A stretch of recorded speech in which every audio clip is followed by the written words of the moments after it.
This guide is intended for programs that have achieved a quality rating and are ready to publish that rating, or that are within 60 days of their publication expiration date and need to republish the program's rating.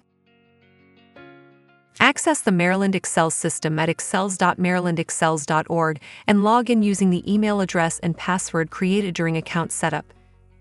If you have misplaced or forgotten your password, select Update or Forgot My Password.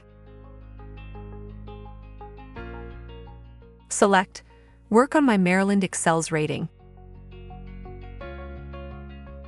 Select Request to Publish. Once you have selected Request to Publish, you will see the message, Your request to publish has been submitted and is in process.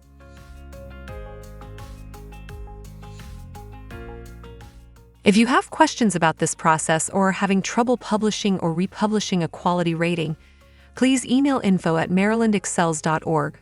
Or for 24/7 technology support, please call 443-872-9250.